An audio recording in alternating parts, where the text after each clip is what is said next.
আল্লাহুম্মা সাল্লি সাইয়্যিদিনা মাওলানা মুহাম্মাদ ওয়া আলা সাইয়্যিদিনা মাওলানা মুহাম্মাদ আল্লাহুম্মা সাল্লি সাইয়্যিদিনা মাওলানা মুহাম্মাদ ওয়া আলা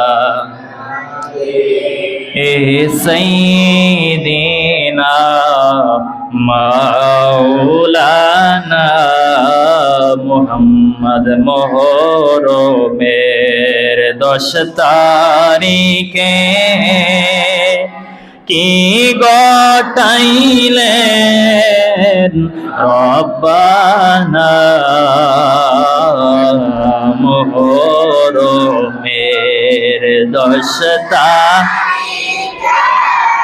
কি গটাইলেন রব্বানা,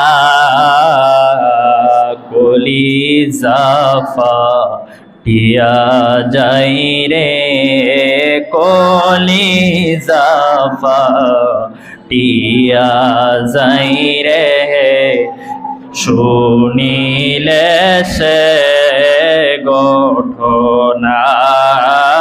আল্লাহুম্মা সাল্লি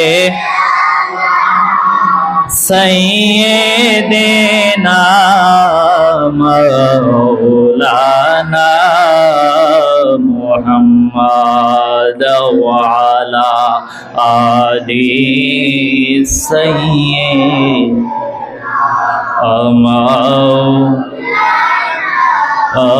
মুহাম্মদ। হাসান শহীদ জোহরেতে, হুসাইন শহীদ কারবালায়, হাসান শহীদ জোহরেতে, হুসাইন শহীদ কারবালায়,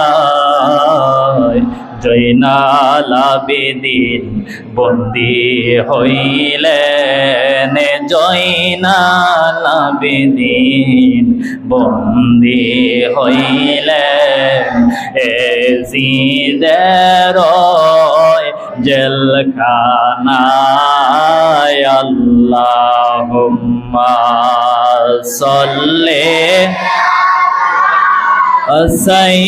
সাইয়্যিদিনা মাওলানা মুহাম্মাদ ওয়া আলা আলি সাইয়্যিদিনা মুহাম্মদ। লা ইলাহা ইল্লাল্লাহু লা ইলাহা ইল্লাল্লাহু লা ইলাহা ইল্লাল্লাহু লা ইলাহা আল্লাহু লা ইলাহা লা ইলাহা ইল্লাল্লাহু লা ইলাহা লাহু লা ইলাহা ইল্লাল্লাহ লা ইলাহা ইল্লাল্লাহ লা ইলাহা লা ইলাহা ইল্লাল্লাহু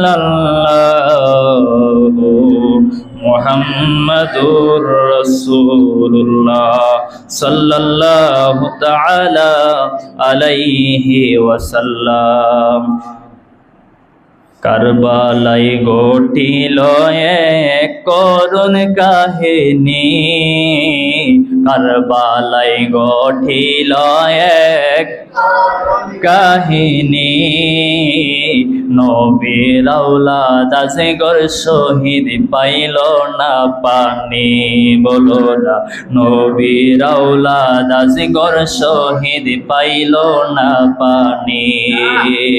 কারবালায় গঠিল এক করুণ কাহিনী, কারবালায় গঠিল এক করুণ কাহিনী, নবীর আওলাদ আজগর শহীদ পাইল না পানি। নবীর আওলাদ আজগর শহীদ পাইল না পানি। নবীর আওলাদ সম্মান করো কুরআনের বাণী। বলো না, নবীর আওলাদ সম্মান করো কুরআনের বাণী। বিয়াদবি করিও না, কেউ বাঁচতে পারেনি। বিয়াদবি করিও না, কেউ বাঁচতে পারেনি। নবীর আওলাদ আজগর শহীদ পাইল না পানি। বাবা গো, নবীর আওলাদ আজগর শহীদ পাইল না পানি। জিহ্বা শুকায়, গলা শুকায়, শুকায় ঠোঁট কানি। জিহ্বা শুকায়, গলা শুকায়, শুকায় ঠোঁট কানি।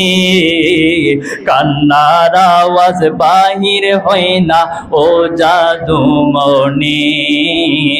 কান্নার আওয়াজ বাহির হয় না, হয় জাদুমণি। নবীর আওলাদ আজগর শহীদ পাইল না পানি। বলো না, নবীর আওলাদ আজগর শহীদ পানি। কারা করলো কারবালাতে এমন শয়তানি? কারা করলো কারবালাতে শয়তানি? মাথায় টুপি, মুখে দাড়ি, গায়ে জুব্বা খানি। মাথায় টুপি, মুখে দাড়ি, গায়ে জুব্বা খানি। নবীর আওলাদ আজগর শহীদ পাইল না পানি। বাবা গো, নবীর আওলাদ আজগর শহীদ না পানি। আজগর পানি পান করিলে তলোয়ার দরুতনি। আজগর পানি পান করিলে তলোয়ার দরুতনি। উত্তর হবে তাহার তো সেই বয়স হয়নি। নবীর আওলাদ আজগর শহীদ পাইল না পানি। বাবা গো, নবীর আওলাদ শহীদ ও না পানি। কারবালায় ঘটিল এক করুণ কাহিনী। কারবালায় ঘটিল এক করুণ কাহিনী। নবীর আওলাদ আজগর শহীদ পাইল না পানি। বাবারে, নবীর আওলাদ শহীদ পানি। আলহামদুলিল্লাহ, পাক আমাদেরকে পবিত্র মুহররম মাসে আল্লাহর ঘর মসজিদে আসার বসার তৌফিক দিয়েছেন। সকলে বলুন আলহামদুলিল্লাহ। এই মাসের একটি দিবস রয়েছে, যেটি হলো 10ই মুহররম। এই 10ই মুহররমে আল্লাহ তাআলা পৃথিবী সৃষ্টি করেছেন। হযরত আদম আলাইহিস সালামের তওবা কবুল করেছেন। নূহ আলাইহিস সালামের কিস্তি, নৌকা যদি পাহাড়ে এসে স্থির হয়েছিল এই মুহররমের 10 তারিখেই। ইব্রাহিম আলাইহিস সালামের অলৌকিক মুক্তি আল্লাহ তাআলা দিয়েছিলেন নমরুদের অগ্নিকুণ্ড থেকে। যখন ইব্রাহিম আলাইহিস সালামকে নমরুদে আগুনের মধ্যে ফালাইলেন, আল্লাহ তাআলা এই মুহররমের 10 তারিখে অগ্নি থেকে, আগুন থেকে রক্ষা করেছেন। জোরে বলে সুবহানাল্লাহ। তাহলে কেউ যদি আল্লাহকে রাজি খুশি করতে পারে, রাজি খুশি করে নেয়, আগুনের মধ্যে যদি ফালায়, সে আগুনের মধ্যে জ্বলবে না। তাহলে আমরা অনেকে দুনিয়ার আগুনকে ভয় পাই না? ভয় পাই যে আগুনে পড়লে তো আমার আগুন আমার শরীর পুড়ে যাবে। কিন্তু আল্লাহকে যদি রাজি করতে পারে না, আগুনেও যদি ফালানো হয়, আপনাকে কেউ পুড়তে পারবে না। এরপরে আইয়ুব আলাইহিস সালামকে আল্লাহ দীর্ঘ 18 বছর কঠিন রোগের মধ্যে রাখছিলেন, সারা শরীর রোগের মধ্যে ছিল। এমন ভাবে উনার শরীরটাকে ফুকে খাইছিল, জিহ্বা ব্যতীত আর কোনো কিছুই ছিল না। জোরে বলি সুবহানাল্লাহ। কেন? উনার স্ত্রী ছিল, অনেক কয়েকজন স্ত্রী ছিল, এবং উনার ধন সম্পত্তি ছিল, বাদশাহী ছিল। এরপরে আল্লাহ তাআলা পরীক্ষা করার জন্য আল্লাহ এই একটা রূপ দিলেন। দেখলেন যে আইয়ুব তো এত কিছু পাওয়ার পরে আমাকে বলে না, বান্দা আমাকে বলে যায় অল্প কিছু টাকা পয়সা পাইলেই, আইয়ুব তো বলে না। কি করা যায়? আইয়ুবকে রোগের মধ্যে ফালাইয়া দিলেন। আইয়ুবের সারা শরীর কি হলে এই পোকায় ঝরঝরিত করে ফেললো।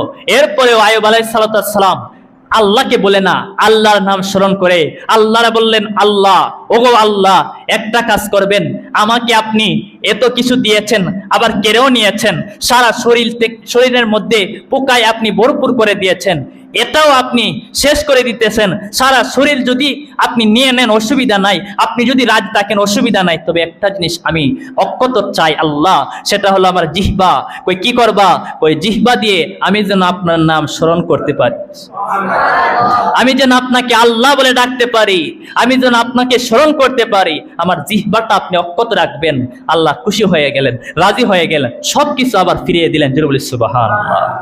সবকিছু আল্লাহ ফিরিয়ে দিলেন। বুঝতে পারলেন যারা আমার বন্ধু, যারা আমার ওলি, যারা আমার নবী, যারা আমার প্রকৃত বন্ধু, তারা যা কিছুই পাক না কেন, দুনিয়ার আয়েশ আরাম যা কিছু, ধন সম্পত্তি যা কিছুই পাক না কেন, আমাকে ভুলবে না তারা। আল্লাহ খুশি হয়ে গেলেন, সবকিছু আবার দিয়া দিলেন। এরপরে আল্লাহ তাআলা এই মুহররমের 10 তারিখে ইউনূস আলাইহিস সালামের উনি মাছের পেটে চলে গেছিলেন। আমরা কত মিনুস পড়ি না? হযরত ইউনূস আলাইহিস সালাম উনি মাছের পেটে যখন চলে গেলেন, আল্লাহ একটা দোয়া শিখাই দিলেন। তুমি একটা দোয়া করো, লা ইলাহা ইল্লা আনতা সুবহানাকা ইন্নী কুনতু মিনাজ জালিমিন। এই দোয়াটা পাঠ করো। পাঠ করতে লাগলেন। আল্লাহ তাআলা ইউনূস আলাইহিস সালামকে এই মুহররমের 10 তারিখে আল্লাহর রহমতেই উদ্ধার করেছিলেন। ইয়াকুব আলাইহিস সালামের হারানো দৃষ্টি শক্তি আল্লাহ ফিরিয়ে দিয়েছিলেন। কখন? ইউসুফ আলাইহিস সালামের সুখে, যখন ইউসুফ আলাইহিস সালামকে ওনার ভাইয়েরা কি করলেন, নিয়ে আসেরা কূপের মধ্যে ফালাই দিলেন। কূপের ভিতরে ফালানোর পরে এই ইউসুফ নবীকে ইয়াকুব আলাইহিস সালাম অনেক ভালোবাসতেন, পছন্দ করতেন। পছন্দ করার সময় দেখলেন যে অন্যান্য সন্তান থেকেও ইয়াকুব নবী ইউসুফ নবীর অনেক বেশি ভালোবাসে। এই কারণে তারা বললেন, না, একটা কাজ করতে হবে, এরে মাইরা ফেলতে হইব। এর মধ্যে একজন বড় ছিল, বড় ভাই বললেন যে না, একটা কাজ করব, ওরে মাইরা আমরা কি করব, মারার দরকার নাই, একটা কাজ করবা, এই ইউসুফ আলাইহিস সালাম রে জীবিত রাখা দাও, তবে কূপের ভিতরে যাতে পয়রা যায়, ওই তো কেউ যদি যায় পথিক, তাহলে সে এটা উদ্ধার করে নিয়ে যাবে, আমরা আর পাবো না। আল্লাহ তাআলা এই ইউসুফ আলাইহিস সালামকে রক্ষা করছিলেন এই কূপের থেকে। এই মুহররমের 10 তারিখে ঈসা আলাইহিস সালামকে আল্লাহ আকাশে উঠাই নিলেন। ঈসা আলাইহিস সালাম কিন্তু আবার পৃথিবীতে আসবেন কি হয়ে? আমাদের নবী রহমাতুল আলামিনের উম্মত হয়ে। জোরে বলি সুবহানাল্লাহ। এর আগে আল্লাহ ইমাম মাহদিকেও পাঠাবেন। ইমাম মাহদি আসবেন, দুনিয়াতে জন্মগ্রহণ করবেন। ঈসা নবী কিন্তু জন্মগ্রহণ করবে না, উনি আগমন করবেন সরাসরি, কোনো মায়ের পেটেও না। আর মাহদি আলাইহিস সালাম এই পৃথিবীতে আসবেন। ওনার বাবার নাম, আমাদের নবীর বাবার যেই নাম ছিল আব্দুল্লাহ, আমাদের নবীর মায়ের নাম যেমন ছিল আমেনা, এই নাম থাকবে। জোরে বলি সুবহানাল্লাহ। এইরকম তিনি আসবেন। ইমাম মাহদি আসার পরে ইমাম মাহদিকে ঈসা আলাইহিস সালামকে উনি দেখা হবে। দেখা হওয়ার পরে বলবেন, আপনি নামাজ পড়ান। করবেন না, আপনি হলেন এই যুগের ইমাম মাহদি, আপনি নামাজ পড়ান। নবীর উম্মত হইয়া এই ইমাম মাহদিরে কি করবেন? সম্মান দিবেন। ইমাম মাহদি নামাজ আদায় করবেন। ঈসা আলাইহিস সালাম মুহররমের 10 তারিখে ওনাকে সশরীরে আল্লাহ আসমানে উঠাই নিয়েছিলেন। কখন? যখন এই যে তার উম্মত ইহুদিরা কি করছিল, তার যে অনুসারী ছিল তারে হত্যা করতে চাইছিল, শিরচ্ছেদ করতে চাইছিল। এই যে দেখেন না, যখন খ্রিস্টানের গলার মধ্যে একটা ইয়ে থাকে, একটা চিহ্নের মতো একটা রশি থাকে, ঈসা আলাইহিস সালাম যেরকম ভাবে আটকায় রাখছিল, এরপরে শিরচ্ছেদ করতে চাইছিল। তারা মনে করছিল যে ঈসা আলাইহিস সালামকে তারা মেরে ফেলছে, কিন্তু না, আল্লাহ তারে উনারে উঠায় নিছেন। সুবহানাল্লাহ। এই ঈসা নবী আসবেন, কখন আসবেন? যখন ইমাম মাহদি এই পৃথিবীতে চলে আসবেন। এই মুহররমের 10 তারিখে আল্লাহ কিয়ামত সংগঠিত করবেন, শুক্রবার দিন থাকবে, মহাপ্রলয় সংগঠিত হবে। এর থেকেও আমরা মুহররমের 10 তারিখটারে এমন একটা কারণে স্মরণ করি, সবচেয়ে করুণ একটা যে ঘটনা, এটা হলো কারবালার ইমাম হুসাইন রাদিয়াল্লাহু তাআলা আনহুর শহীদের দিন। এই মুহররমের 10 তারিখ ইমাম হুসাইন রাদিয়াল্লাহু তাআলা আনহু কারবালার প্রান্তরে শহীদ হয়ে গেছিলেন। কার জন্য? আপনার আমার জন্য। সুবহানাল্লাহ। আপনার আমার জন্য কেন? আপনি আমি নামাজ পড়ি, আচ্ছা নামাজ দিয়ে পড়তেছি, এই নামাজ আমরা আল্লাহর হুকুম মানি, ঠিক আছে, কিন্তু আমরা কি সঠিকভাবে আল্লাহর হুকুম আদায় করতে পারি? নামাজের ভিতরে কি যেই রকম ভাবে নবী রাসূলগণ ওলিয়া উলিয়াগণ পড়ে, আমরা কি সেই রকম ভাবে পড়তে পারি? পারি না। ও কত ইবাদত বন্দেগী করি, পারি না। আল্লাহর হুকুম আমরা তাবিল করি, হুকুমটা পালন করি, যেন আমরা ডঙ্কা বাজায়া যায়, এটা এর উসিলাই যেন আল্লাহ আমাদেরকে পার করে দেয়। ইমাম হুসাইন আলাইহিস সালাতু ওয়াস সালাম ও আমাদের জন্য, নাজাতের জন্য কারবালার ময়দানে শহীদ হয়ে গেছিলেন। সুবহানাল্লাহ। শুধু উনি না, উনার 6 মাসের সন্তান আসগর শহীদ হয়ে গেলেন। অথচ ইমাম হুসাইন রাদিয়াল্লাহু তাআলা আনহু যদি আল্লাহর কাছে বলতেন, আল্লাহ আমার সন্তানকে আপনি বাঁচায়া দেন, উনাদের দোয়া আল্লাহ কবুল করতে কি করতো না? যদি বলতো আল্লাহ ইয়েজিদের হাত থেকে আমারে বাঁচায়া দেন, আল্লাহ কবুল করতো কি করতো না? করত। কিন্তু কেন শহীদ হলেন? একটাই কারণ, নিজে অগ্রগামী হলেন, নিজে শাহাদাতের পেয়ালা পান করলেন। একটা মাত্রই কারণ, আমার এই শাহাদাতের মাধ্যমে যেন আমার নবীর উম্মতরা, আমার নানার উম্মতরা পার হয়ে যায়, তাদেরকে যেন পার করতে পারে। জরুরি। সুবহানাল্লাহ। এই একটাই কারণ।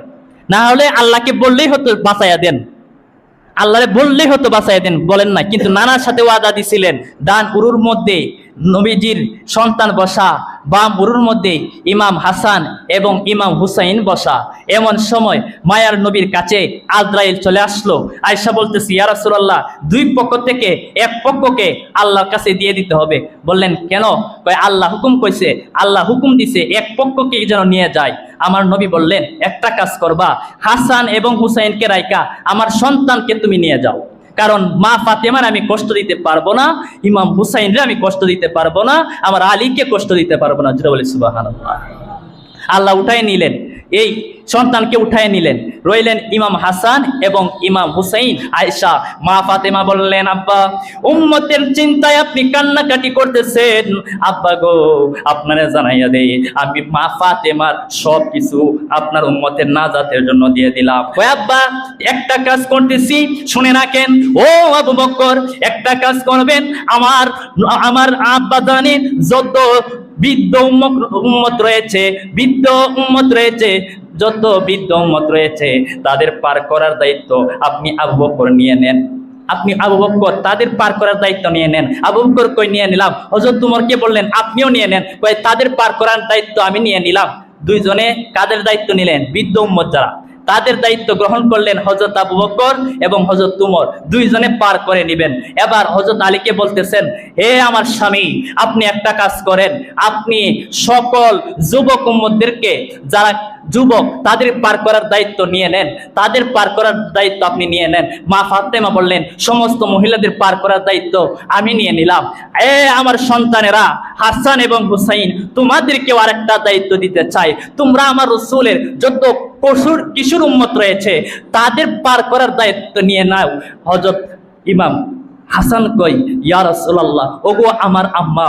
হযরত হাসান কই, আম্মা জান দায়িত্ব গ্রহণ করলাম। ইমাম হুসাইন কয়, মা গো দায়িত্ব গ্রহণ করব, অসুবিধা নাই, এর আগে আমার নানার সঙ্গে আর একটা বোঝাপড়া আছে, আমি এই দায়িত্ব নিব, ঠিক আছে।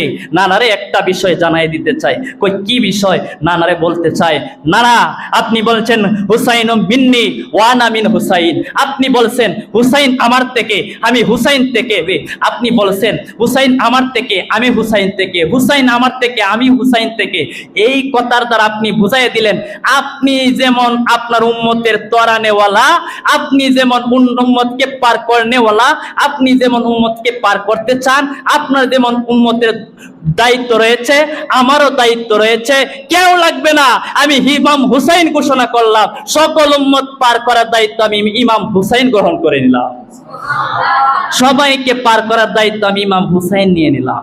এই জন্যই কারবালার ময়দানে শহীদ হইলেন, নিজের শাহাদাতের মাধ্যমে শহীদ হইয়া উম্মত সকল রে কিভাবে পার করা যায় সেই দায়িত্বটা উনি গ্রহণ করে নিলেন। জোরে বলি সুবহানাল্লাহ। তিনি গ্রহণ করে নিলেন। এই জন্যই তিনি চাইলেই পারতেন যে আমারে আপনি বাঁচাইয়া দেন, বাঁচান না। ওই নানার সাথে ওয়াদা করছিলেন সকল উম্মত পার করব, সবাইরে দায়িত্ব দিছিলেন বাইটা মা ফাতেমা, কিন্তু ইমাম হুসাইন কয় না, কেউ প্রয়োজন নাই, আমি ইমাম হুসাইনই যথেষ্ট। সুবহানাল্লাহ। ইমাম হুসাইন দায়িত্ব গ্রহণ করে নিলেন। এই কারবালার ময়দানে তিনি শহীদ হয়ে গেলেন। বিস্তারিত আলোচনা সামনে আরো করব। আল্লাহ তাআলা আমাদের সকলকে আলোচনা শোনার বোঝার তৌফিক দান করুন, সকল বলুন আমিন। কারবালার ময়দানে কি কি ঘটনা হয়েছেন এগুলো আস্তে আস্তে আমরা সামনের জুমাতেও আলোচনা করব। এই যে মহরম মাস, এই মহরম মাস আসলে আমরা কি করব? আল্লাহ রাসূল সাল্লাল্লাহু আলাইহি সাল্লাম যখন মদিনা শরীফে গেলেন, মদিনা শরীফে আগমন করে আশুরার দিন ইহুদিদের রোজা পালন করতে দেখলেন মায়ার নবী। অতঃপর রাসূলুল্লাহ সাল্লাল্লাহু আলাইহি সাল্লাম তাদেরকে জিজ্ঞাসা করলেন, তোমরা কি কারণে এই দিনটির রোজা পালন করছো? তারা উত্তরে বলল, এটা মহান দিন, এটা হলো উত্তম দিন। কেন? কয় আল্লাহ তাআলা মুসা আলাইহিস সালামকে তার সম্প্রদায় থেকে মুক্তি দিছিলেন, ফেরাউনের দৌড়ানি দিছে। মুসা আলাইহিস সালাম আল্লাহর কাছে বললেন, আল্লাহ সামনে তো নদী, কি করব? আল্লাহর কাছে চাইলেন, বললেন তোমার হাতে যে লাঠি আছে, লাঠি দ্বারা পানির মধ্যে আঘাত দাও, আঘাত দিলে আল্লাহ রাস্তা করে দিবেন। আল্লাহ রাস্তা করে দিলেন, পার হয়ে গেলেন, তার সম্প্রদায় সহ মুক্ত হয়ে গেলেন। ফেরাউনে যাইলো, ফেরাউন তার সম্প্রদায় লোহিত সাগরে ডুবি মেরেছেন। এই লোহিত সাগরে, ওই লোহিত সাগর, নীল নদ না, এই লোহিত সাগরে গিয়া বলতেছে যে ফেরাউনে কইতেছে, এটা বলে এ নিজে তৈরি করছে, আল্লাহ তৈরি করে দিচ্ছে মুসা নবীর জন্য, এ কইতেছে আমি নিজে তৈরি করছি, তার এই অনুসারীদেরকে বলতেছে। এরপরে আল্লাহ তাআলা যখন মাঝ পথে তারা গেছে, মুসা নবীর দল পার হয়ে গেল, তার যখন গেল সবাইরে ডুবে আল্লাহ মেরে ফেললো। হ্যাঁ, অতঃপর মুসা আলাইহিস সালামের কৃতজ্ঞতা স্বরূপ এই দিনে রোজা রেখেছেন। তাই আমরা এই দিনে রোজা রাখি। তারা বলতেছেন যে এই দিনে তারা বাদ ছিলেন মুসা নবী এবং তার সম্প্রদায়, এই জন্য মুসা নবী রোজা রাখেন এবং আমরাও তার এই কারণে রোজা রাখি।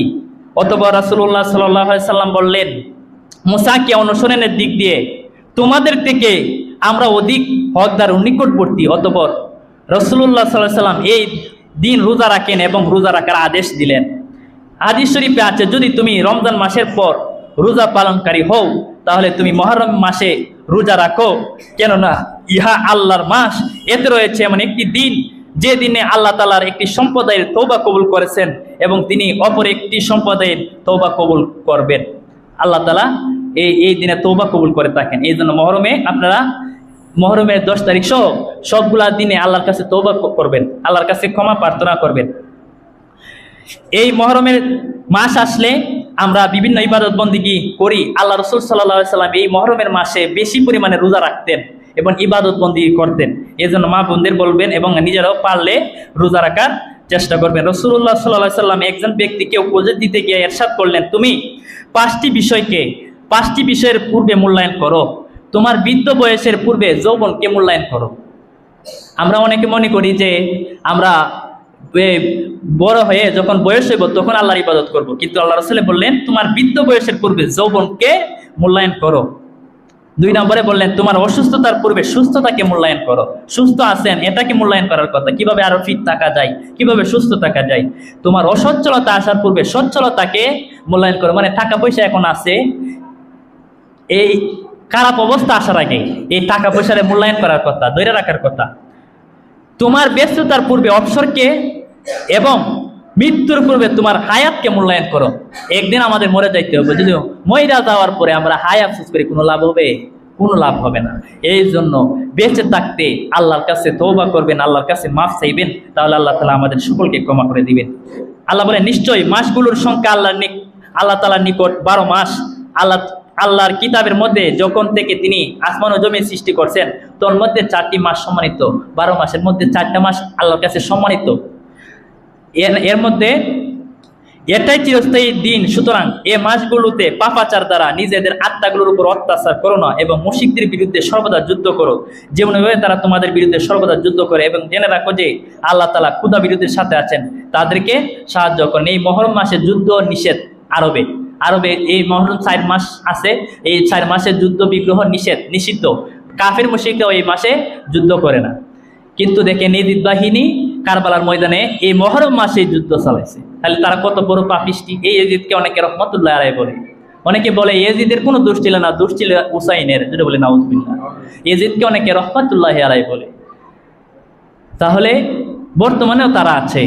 আমরা তো মহরম মাস আসলে চোখের পানি ফালাই এবং কিছু আলোচনা করি। এই যে হুজুর কিবলা আগামী 26 তারিখ, হ্যাঁ আপনাদের দাওয়াত সবার আগামী 26 তারিখ, এটা 10ই মহরম মাহফিল দিচ্ছেন, এখানে যাবেন, অনেকে যাওয়ার পরে দোয়া করবেন, কান্নাকাটি করবেন। এই যে কান্নাকাটিগুলা, এই যে দোয়া, এই দোয়ার উসিলায় যদি আমাদেরকে আল্লাহ পার করে নেয় তাহলে আমাদের নাজাতের একটা উসিলা। কিন্তু দেখা যায় অনেক মসজিদ আসে অন্যান্য সব আলোচনা করবে, এই হুসাইনের নামও নিবে না, কারবালার একটু কথাও বলবে না। যাই হোক, আল্লাহ তাআলা যেন সকলকে হেদায়েত দান করে, সকলগুলো না আমিন। আসসালামু আলাইকুম ওয়া রাহমাতুল্লাহ। যারা সুন্নাত করেন না আপনারা সুন্নাত করেন।